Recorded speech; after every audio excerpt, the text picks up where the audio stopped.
Hello there, and welcome to part 2, where I answer some more of the questions from the recent giveaway video where subscribers filled in questions they would like me to have a stab at answering. So without further ado, here's the first. How did you cope when you first saw the light?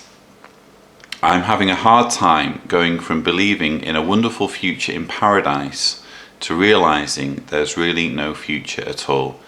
I did a video on this subject recently. I think it was called something along the lines of coming to terms with your own mortality, because it can be quite a huge shock to the system to not just wake up to the fact that you're in a cult, but wake up to the realization that all religions are equally false, and realize that death really is it, and there's no cheating death, or at least no way of cheating death that we're aware of or can be dogmatic about.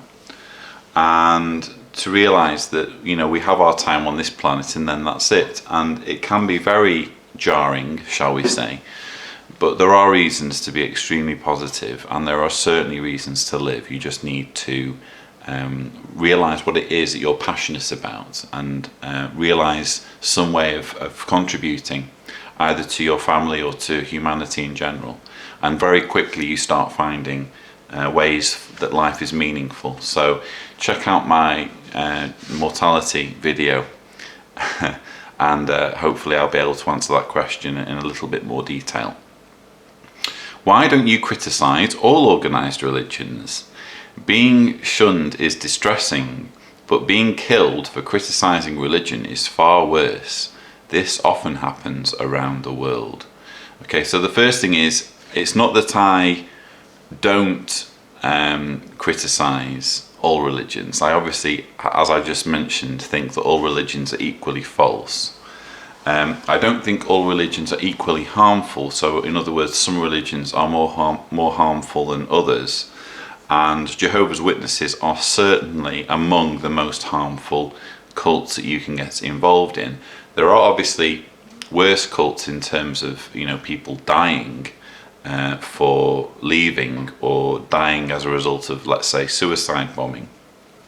But there are comparatively more people who are already involved in criticizing those kinds of cults. So there's a large, for example, ex-Islam community, ex-Muslim community, who are very bravely taking on fundamentalist Islam. And who knows, maybe at some point I'll add my voice to that debate. I've already had a few things to say on Facebook, if you follow me on Facebook, about Islam. But basically, I don't think that there are enough people criticizing Jehovah's Witnesses.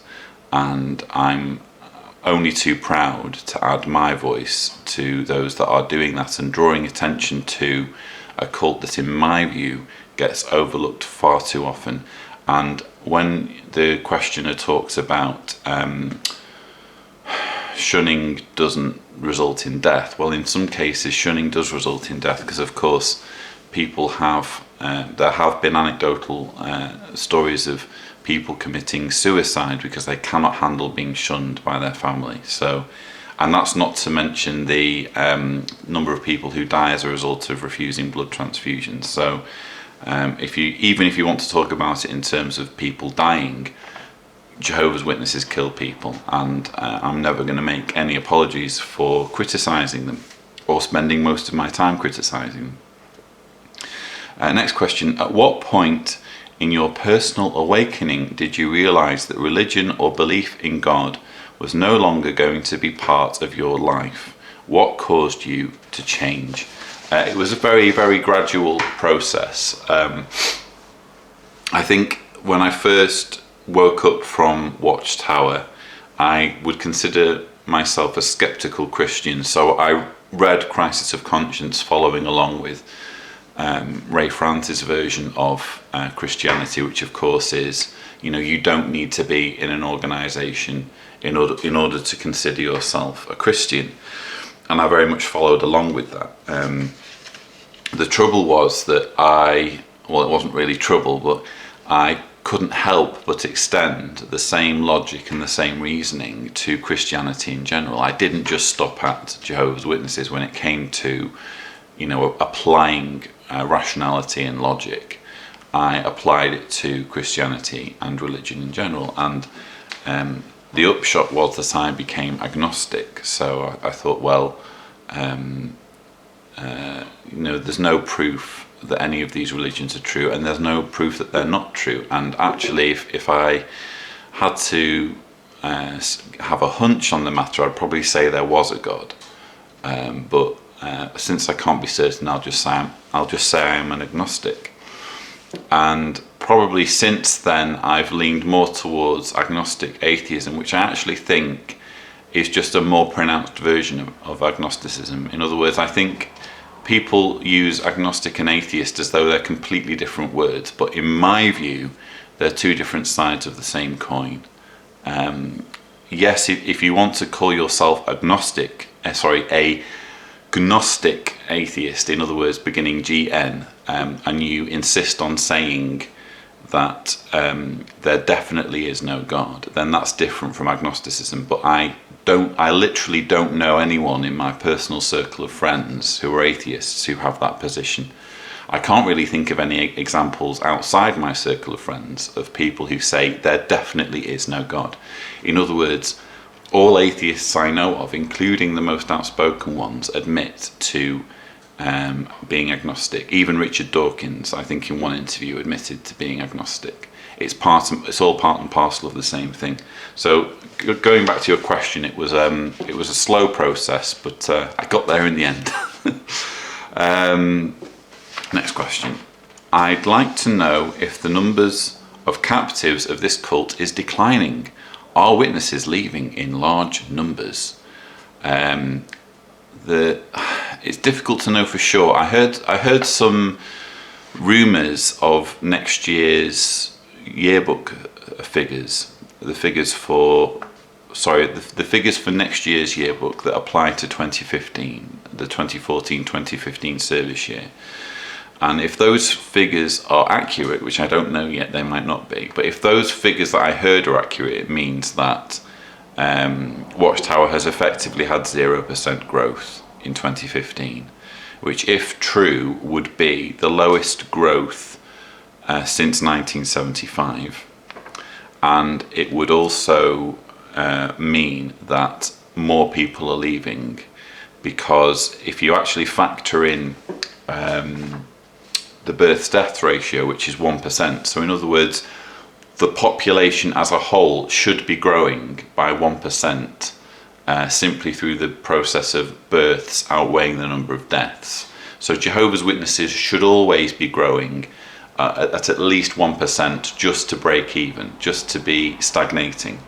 If it's anything less than 1%, it means that more people are leaving than are coming in, once you factor in the births-deaths ratio. So I actually think that there is an exodus underway. I think it's already started, and I'm seeing it online. I'm seeing it on social media.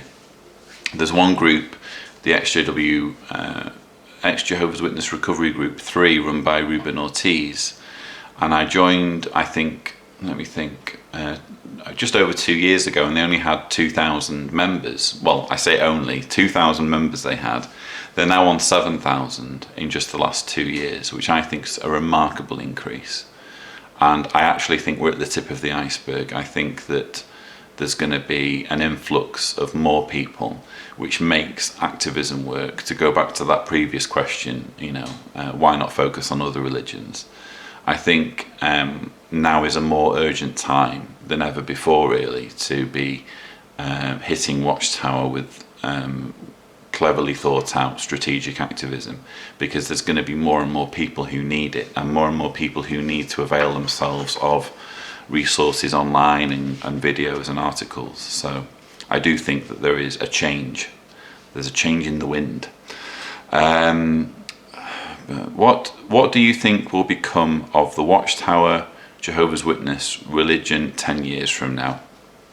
Listen, I think that there will always be Jehovah's Witnesses, or at least, when I say always, I mean, let's say for the next century or so, there will be Jehovah's Witnesses in some form. The only question is, will there be a Watchtower? Because obviously Watchtower or the legal entities that make up the organisation are they can possibly go bankrupt as long as they're keeping records and they're able to take out loans. They're susceptible to bankruptcy, and the indications that we've had over the last year or so, couple of years, with regards to downsizing indicates that not all is well with Watchtower's finances, and if things get really bad, then it could be that the organisation just implodes under its own weight, because it can't shrink quickly enough to get to a more manageable size. So it really wouldn't surprise me if something quite serious happened to Watchtower,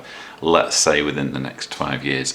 But as far as Jehovah's Witnesses are concerned, I think that there will always be some form of Jehovah's Witnesses around. Do you ever get angry when you think about the time and opportunities you lost because of the Jehovah's Witnesses? I do. I think I said in one of my last videos, I think that we all carry that anger to a degree, and in a large way it feeds into our activism. But I also try to be as philosophical as possible about my time as a Jehovah's Witness, and try and find the positives. And so, for example, there were some really nice holidays and things that I did as a witness with witness friends that I could only have done because I was a Jehovah's Witness. For example, I went to the Dominican Republic in 2003, where my friends were serving where the need was great. I think I spent 10 days there in the Caribbean, and I had a really, really nice time. I'm sure I would have had a nicer time if I wasn't doing preaching and that kind of thing, but it was still a good time. And I think back to times with witness friends, whether we were doing preaching work or whether we were just having a good time together on holidays or what have you. And I won't let Watchtower tell me that I can't derive pleasure from those times, because it was all based on a lie. I still think it's healthy to look back on those periods and think, no, I'm just as much entitled to those memories as those who still happen to be witnesses. And we did have a good time. And I was happy, even if it was only in brief periods. And I'm not going to, forget or allow Watchtower to steal those memories from me. So I think it's worthwhile being slightly philosophical when you're looking back on your years as a witness. Who would you say has been the most influential or helpful person that has supported you the most in your exit? Definitely the most helpful has been Deanna, my wife. I doubt I could have done as much work, or anywhere near as much work, activism work, as I've done without her support. In terms of influential, as in influencing my exit, probably either or Ray Franz or Paul Grundy really were the ones who provided the information I needed in one neat package to be able to make the decisions I made. And obviously there were others as well, like Barbara Anderson and various other people, and some useful YouTube videos as well. But in terms of sealing the deal, of getting me to wake up from the witnesses, definitely Ray Franz and Paul Grundy. Paul Grundy of jwfacts.com, I should say. Free advert there. Are there more spiritual heritage videos planned? I know you're very busy and it takes time. I just really enjoy them. I'm relieved to hear that there are people who enjoy my spiritual heritage videos, because they get the lowest views, I've noticed. But I enjoy making them. I think it's really interesting. And obviously my library is growing and growing and growing, to the point, in fact, I'm going to show you very quickly.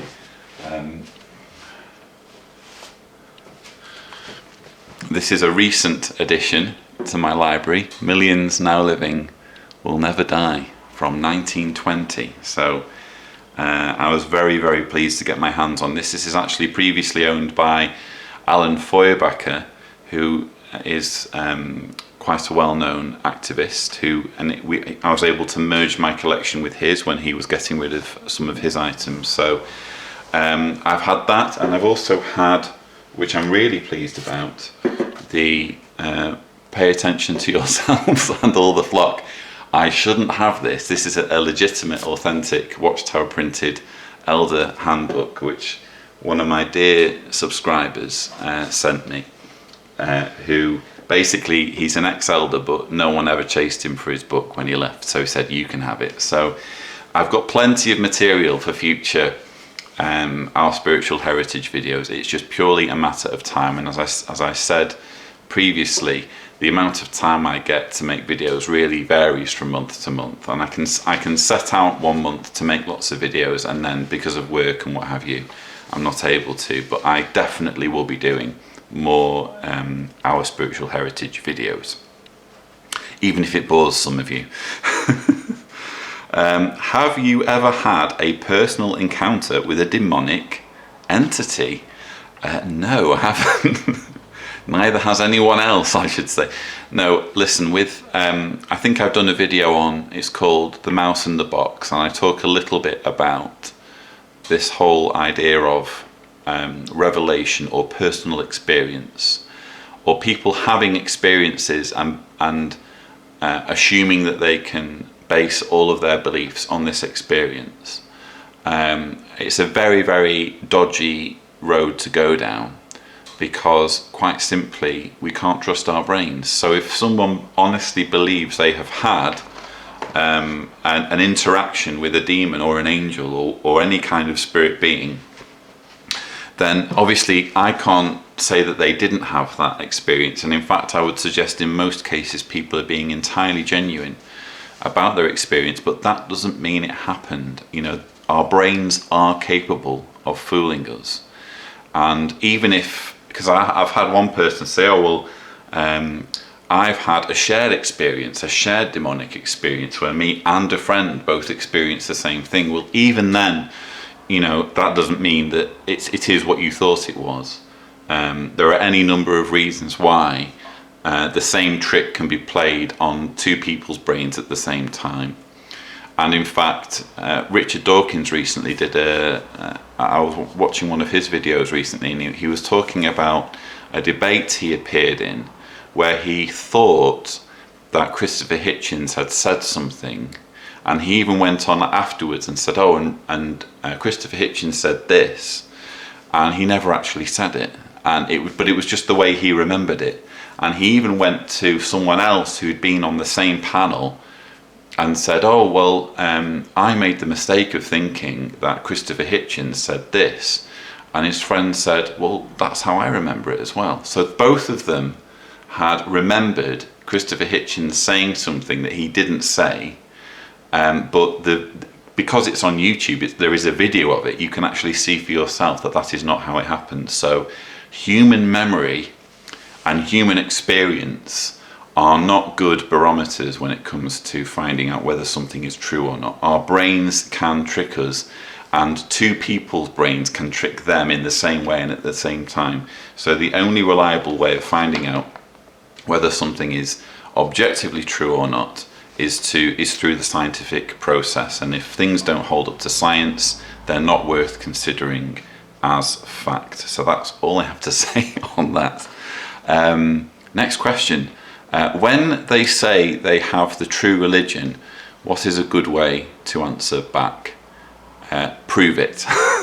If a Jehovah's Witness tells you we have the truth, just ask them for evidence, ask them to prove it. And if they start going on about, oh well, you know, we have our preaching work all over the world and our members don't go to war with each other and blah blah blah, just say that doesn't prove your claims. As it happens, Jehovah's Witnesses aren't in every single country. They're not in North Korea, they're not in Somalia, they're not in Afghanistan. But even if they were in every single country, in a significant number, so significant numbers of Jehovah's Witnesses in every single country, that doesn't mean that Jehovah's Witnesses were chosen by Jesus Christ between 1914 and 1919. It just doesn't mean that. So if a Jehovah's Witness tries to insist that they have the truth, ask them for evidence. And if what they consider to be evidence isn't actually evidence, then point it out to them. Next question. When do you think Jehovah's Witnesses will reach the Scientology level of infamy in pop culture? I don't know whether they will, to be honest. I've thought about this quite a lot. I think Scientology has some unique factors involved, one of which is the absolutely crazy dogma of its founder. When you start talking about space aliens and galactic overlords and that, what have you, it's just ripe for parody, isn't it? Jehovah's Witness dogma isn't as easy to make fun of. That's the first thing. The second thing is you don't have one of the biggest Hollywood megastars on the planet as a member. So yes, Jehovah's Witnesses have Prince, yes, Jehovah's Witnesses have Serena Williams, but neither of those two are quite on the same level of everyone knowing about them as Tom Cruise. So it's difficult to get anywhere near that level of notoriety. And I don't know, I guess with Scientology you have this strange phenomenon which I've noticed, that you have people who were never Scientologists becoming the most prominent spokespersons against Scientology. So Tony Ortega, for example, to my knowledge, has never been a Scientologist. There are others as well who I've met in person, and I say, oh, so how long were you in Scientology for? And they say, oh, I've never been a Scientologist. I just want to see the end of them. So Scientology has this really crazy thing going on where it's able to attract people who were never even Scientologists to fight for their cause. And I don't ever see Jehovah's Witnesses getting to quite that level, but I think that shouldn't stop us from working on it and trying to raise awareness so that we can bring in people who were never Jehovah's Witnesses but still feel passionately that this is an organisation that needs greater scrutiny. How do you believe the Bible came to be written? That's a very good question. I'm actually reading a really interesting book on this subject called The Bible Unearthed. It's by Israel Finkelstein and Neil Asher Silberman. And what it basically does is it takes all of the archaeological evidence that we have as things stand and it applies all of that evidence to what is written in the Bible. So the mistake that archaeologists, let's say in the 19th, 20th century would make is that they would assume that if something was in the Bible, then it definitely happened. And they would go out and try and make what they found fit in with what they knew was in the Bible. And the problem was that, starting from a false assumption can only lead you to bad evidence and bad results.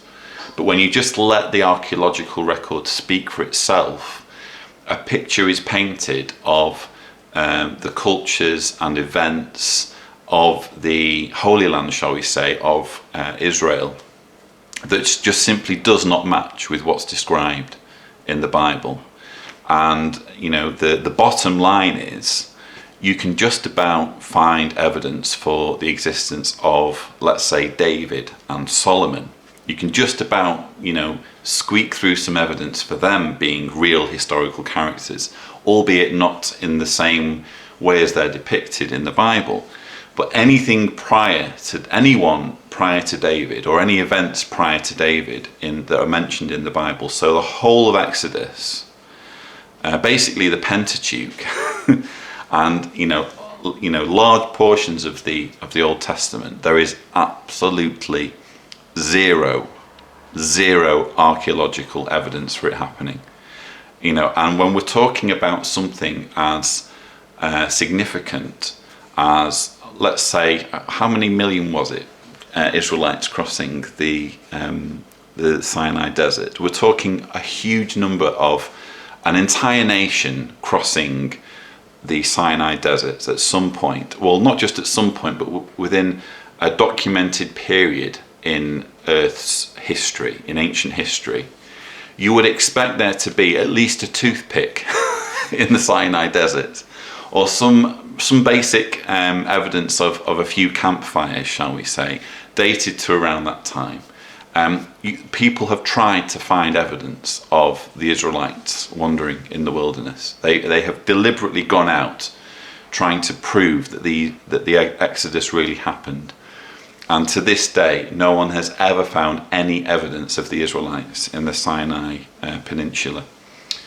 And the same thing can be said about all of the patriarchs, going all the way back to Abraham. There just simply isn't any evidence.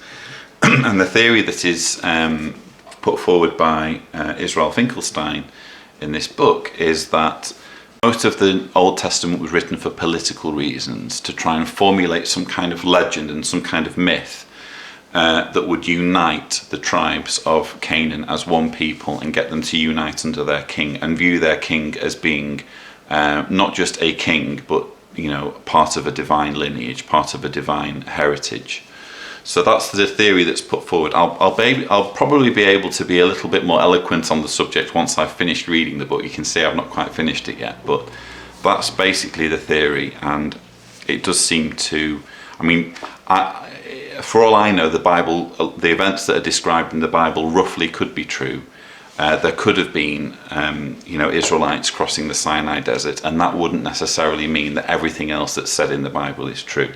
But the simple fact is that, if you're going to go any earlier than David in the Bible, there is no evidence for the people and events that are described. And in fact, there is evidence that the events and the places and the people that the Bible talks about definitely couldn't have existed, which is something worth thinking about.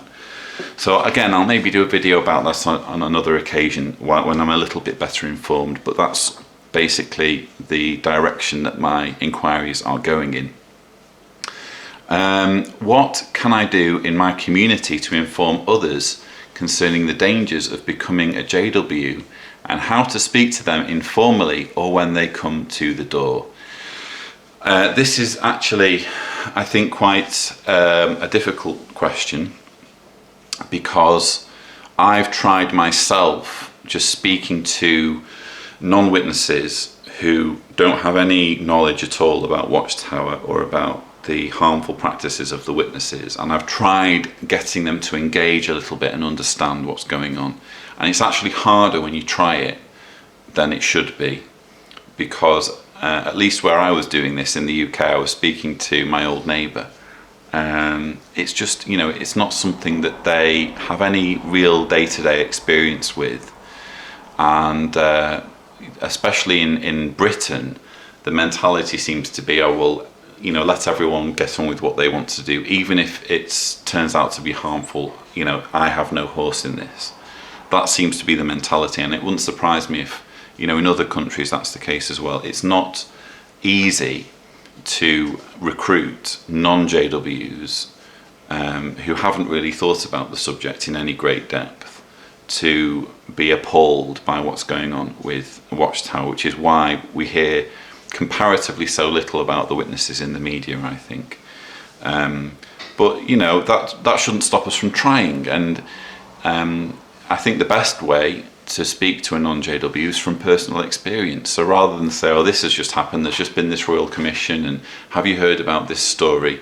I think what people really respond to is personal experiences. So if you're able to say, I was once in a religion, and because of that my family are all now not speaking to me, that probably would prompt someone to say, oh really, what religion were you in? So try and hold back a little bit.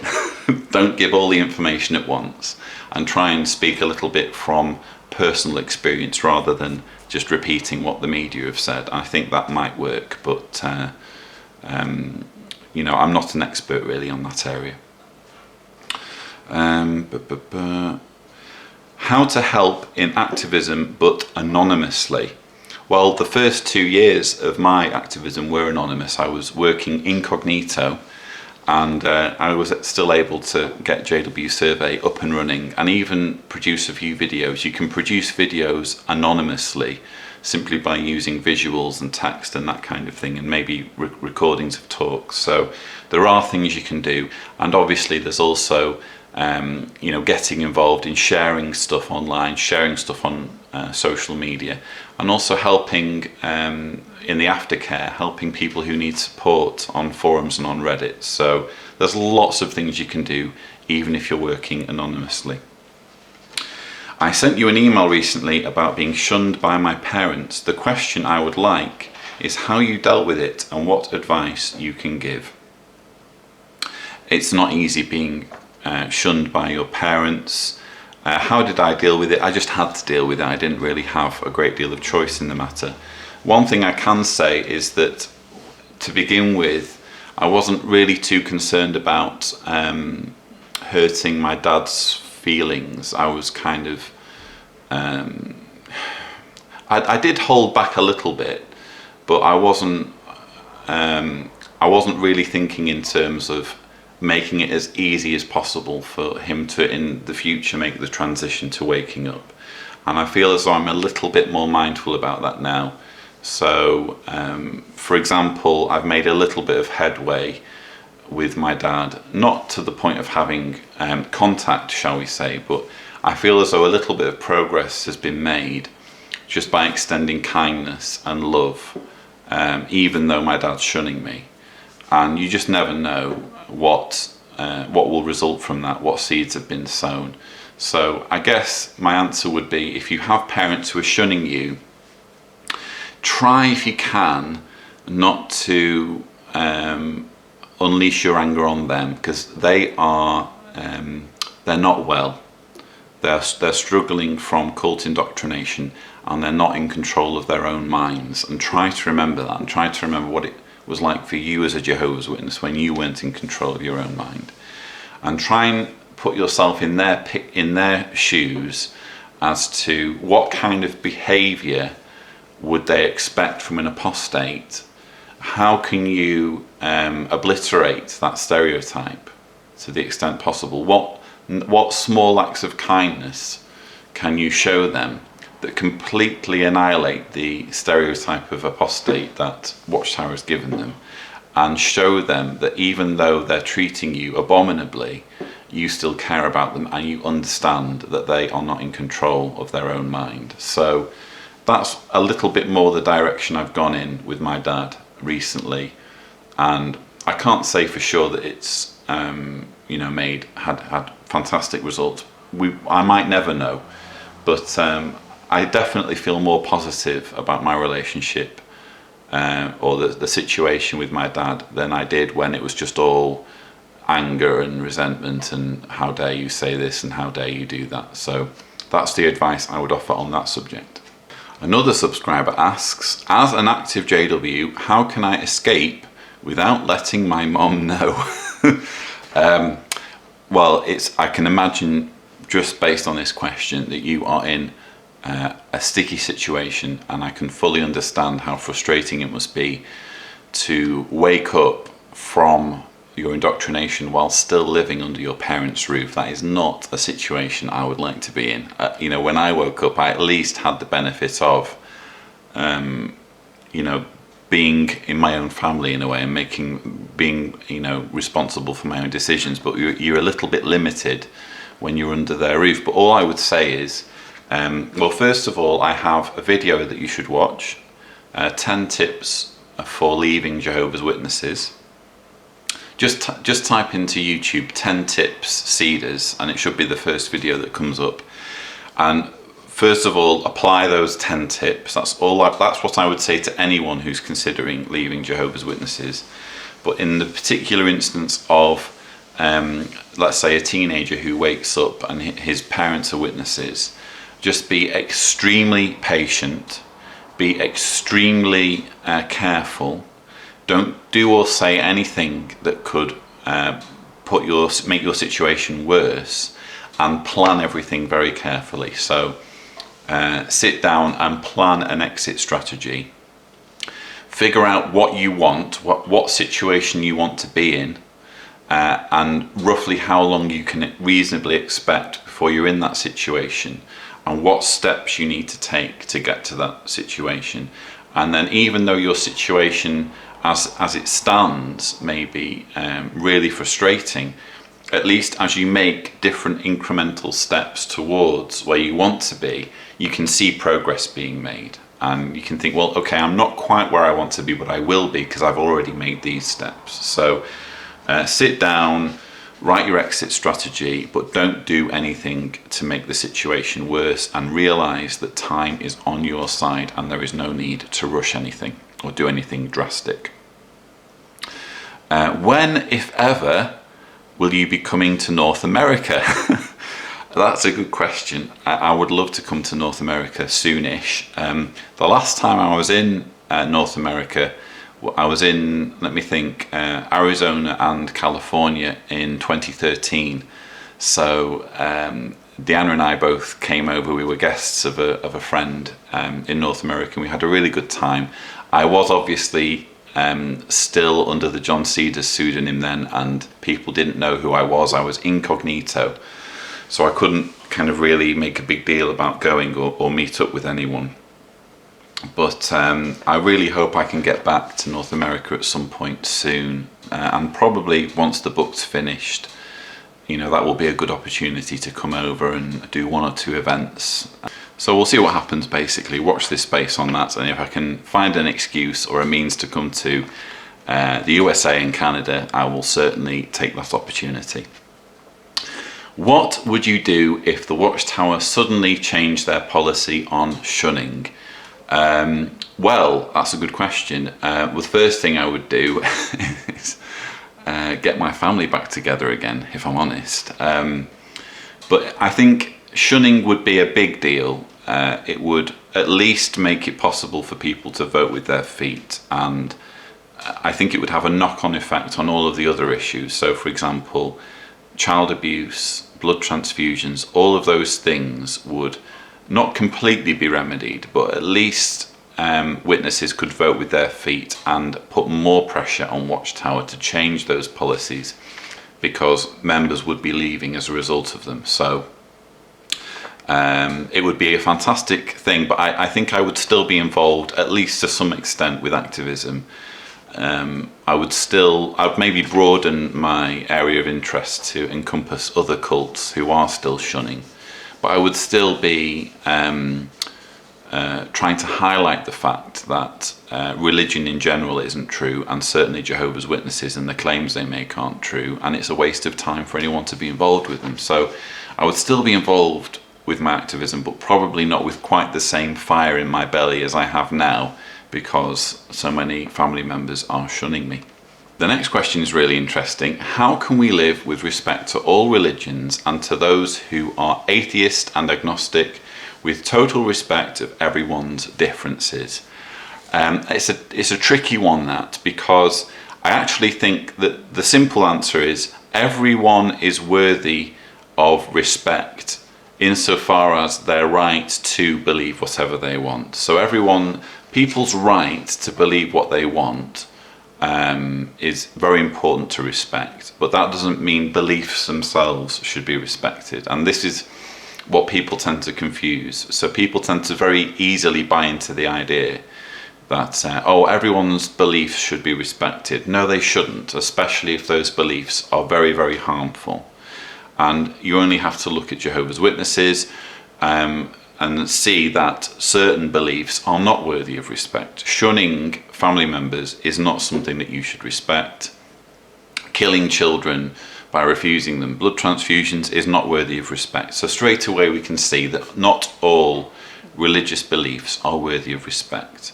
We should still recognize people's right to believe what they want, but I think that there is still a lot to be said for raising consciousness. So just because it's someone's right to believe crazy things, that doesn't mean that we shouldn't criticize those beliefs and make other alternatives available. And that's all I'm doing when it comes to Jehovah's Witnesses. So yes, I criticize Watchtower's beliefs, but I also explain that actually you don't need religion at all in order to lead a happy, fulfilled life.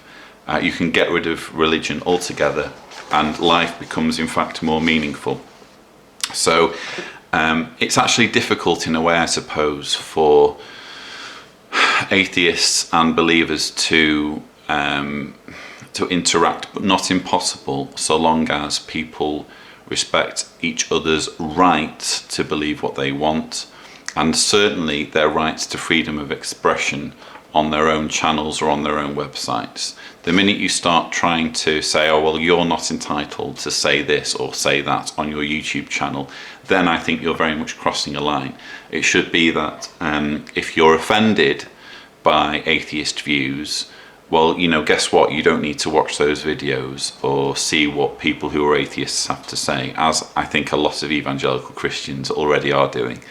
But you certainly shouldn't be attacking and hounding and bullying atheists. You should just leave them to get on with what they have to say. And the same thing is true with believers. I mean, I certainly wouldn't go on Christian websites and give them all a hard time. If I was invited, fine. If they wanted me to explain what the arguments for atheism are, then I would do my very best. But I would really have a problem, I think, with just popping up on a Christian YouTube channel or a Christian website and throwing my ideas in people's faces. That is just not my style at all. So I think that there are basic etiquettes that make things a little bit easier. Have you written any letters yourself to the Watchtower? I did actually once write to Watchtower when I was, I think, 20. It was to do with the use of the Watchtower symbol on the backs of the books and on the backs of videos. I just thought that it was a little bit strange to see the Watchtower symbol used so prominently on our literature and on buildings and what have you, when you know, in view of what was said about idolatry. In other words, no form or no image should be used in worship. And I raised this question in a letter to Watchtower, and they wrote back. I wish I still had the letter. I think probably it's been lost in my old belongings at my dad's house, but they replied back with just some tangled response about how Solomon's temple had depictions of pomegranates and something else on it, and so long as it's just purely decorative, it's okay to use symbols. I think that was their response. It didn't make any sense to me and it didn't satisfy me, but the simple answer is I have written to Watchtower and I received a reply. What helps you to continue your activism, and how has the work you're doing affected your life? What helps me is the idea that, as I said before, I'm waking people up and I'm helping the next generation be completely free, 100% free of any damage being inflicted by the Watchtower. How has the work affected my life? It really has changed my life. I feel when I was a witness, I did have a purpose to life, but it wasn't a good purpose. It was, the purpose of my life was purely to serve the governing body. Now the purpose of my life, I suppose really the purpose of my life is to care for my family and to look after Jessica and, you know, look after, you know, my immediate responsibilities. But really I genuinely feel passionately about my activism, and I think that's given me a really good focus and a really good purpose, and something that I can also see results. So whenever I get emails, you know, even if I'm not able to reply to them, I still get a huge buzz out of getting feedback from people who have found videos or articles helpful in their own waking up process. So that's really, you know, it really spurs me on to do more. And finally, how is your apartment coming along? It's coming along nicely, actually. I'm just going to pan a little bit so you can see. So, there's our kitchen in the background, which we finally managed to finish a couple of weeks ago. So we finally have a place to make our food without having to go downstairs and interrupt my wife's parents. So yes, we finally have a living space that we, you know, and also it's reasonably safe for Jessica now as well, which is very important. So it's coming on very well, thank you. It's still not completely finished. There's still a few things I can do. We still need to do a bit of wallpapering and a few bits of decorating and painting and that kind of thing.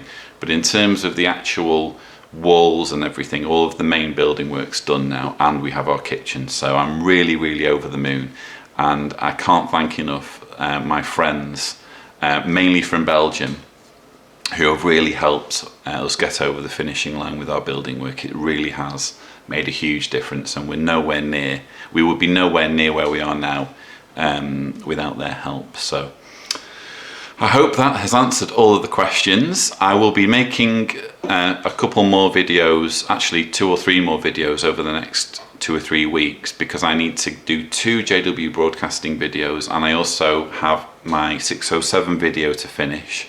So expect more uploads in the near future, and thank you for watching.